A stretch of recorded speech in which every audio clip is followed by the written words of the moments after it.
J'ai longtemps cru en une idée un peu folle sur Kylian Mbappé, comme quoi il ne gagnera jamais le ballon d'or dans sa carrière. Oui, c'est un peu fou, oui. Parce que, vu la tournure de la carrière du joueur, à chaque saison, j'y crois encore plus. Ouais, c'est à ce point-là. Parce que, voyons les faits. Mbappé, il a 27 ans. Aujourd'hui, on parle de qui comme favori pour le ballon d'or? Ou depuis ces dernières années? Cette saison, on parle beaucoup de Lamine Yamal. Il est jeune, il vient d'arriver. Et la saison dernière, c'était Vinicius. La saison d'avant, c'était Messi, Haaland. La saison d'avant, c'était Lewandowski. Mbappé, il était toujours là, toujours à faire des belles saisons, à marquer des buts, marquer nos esprits, mais il n'a pas encore gagné le ballon d'or. Et j'ai l'impression que Mbappé, il ne fait pas que progresser en ce moment. C'est qu'il régresse, il perd en potentialité. Donc, j'ai du mal à voir Mbappé comme le favori d'un ballon d'or la prochaine saison. C'est impensable. Parce qu'on a d'autres joueurs à fixer. On a Cole Palmer qui va refroidir tout le monde. On a Lamine Yamal qui va faire du show. Même Vinicius, à côté de Mbappé, à n'importe quel moment peut se réveiller. Parce qu'il y a Ancelotti en sélection brésilienne. Ça pourrait changer quelque chose pour le mondial.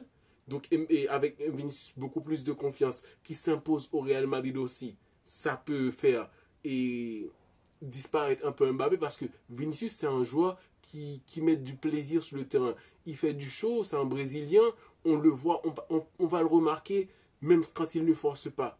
Alors que Mbappé, s'il joue le rôle en tant qu'un vrai neuf, il va être dans la difficulté pour faire partie du show dans le foot. C'est juste qu'il sera là pour marquer des buts, être décisif, mais il n'aura pas autant la possibilité d'avoir le ballon comme Vinicius qui joue en ailier, avoir plus d'espace, des 1 contre 1. On sait que Vinicius, il a du talent pour effacer les défenseurs. Donc là, c'est un mec qui se fera beaucoup plus remarquer qu'un Mbappé dans une équipe, même quand ça roule. Donc Mbappé, il perd en vitesse.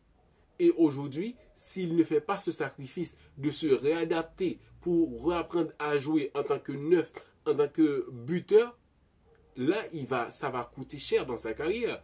Parce que déjà, le Real Madrid est en méforme. Ce n'est pas une équipe qui a déjà une base pour la saison qui vient. C'est déjà 19 août, je crois, que le Real va affronter Osasuna. Donc, c'est dans un mois. Et le Real Madrid n'a pas encore cette base-là de dire que, ouais, on a une équipe et qui a une base. On sait qui est le leader. Déjà, on ne sait pas si c'est Vini ou Mbappé le leader de cette équipe-là. C'est déjà un très gros problème.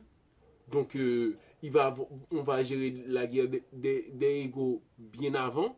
Et le football, ils vont devoir prendre et se mettre d'accord sur certaines choses qui est priorité pour l'équipe. Chacun de vous va jouer un rôle, mais personne ne sera vraiment leader. C'est impossible avec Mbappé. Donc, c'est tellement difficile. Donc, j'ai du mal à voir Mbappé évoluer en une équipe saine, capable de faire la différence lui et que l'équipe aussi, que ça apporte quelque chose. Parce qu'il a fait la différence cette saison. Il a marqué plus de 40 buts. Mais Mbappé sur les deux n'a rendu pas service au Real Madrid dans le sens où sont les titres, où tu as marqué beaucoup de buts. Mais il y a quoi avec ça? C'est comme si tu rentres chez toi avec du pain, mais il y a rien. C'est sec. Tout le monde te voit avec quelque chose à manger, mais il y a rien, personne n'a envie, quoi. Donc c'est comme ça. Mbappé, il a marqué beaucoup de buts, mais pour quel résultat? Le Real saison blanche. Donc c'est pour ça que je me pose la question un peu plus. Est-ce que Mbappé, il gagnera le ballon d'or dans sa carrière? Parce que le mec aussi, il rend les choses difficiles. Il rend les choses difficiles parce qu'au Real Madrid, là, cette équipe, il va mal. Tous les joueurs doivent faire des sacrifices pour mettre cette équipe-là et pour être compétitive. Parce que sinon, ça va traîner beaucoup plus longtemps qu'on l'aurait cru. Le Real Madrid, avec beaucoup de joueurs, ils ont Carreras aujourd'hui, Alexander Arnold et Oysen, mais il y a ce conflit interne-là. Cette équipe qui n'arrive pas à aller de l'avant. Ces gens que le Real est bloqué, Vinicius avec ses trucs, son contrat. Donc, ce blocage-là, le Real va le payer parce que l'Europe, ça avance. Ça avance le foot. On voit Chelsea, cette surprise-là face au PSG. Ça peut booster cette équipe-là et le rendent encore plus compétitif.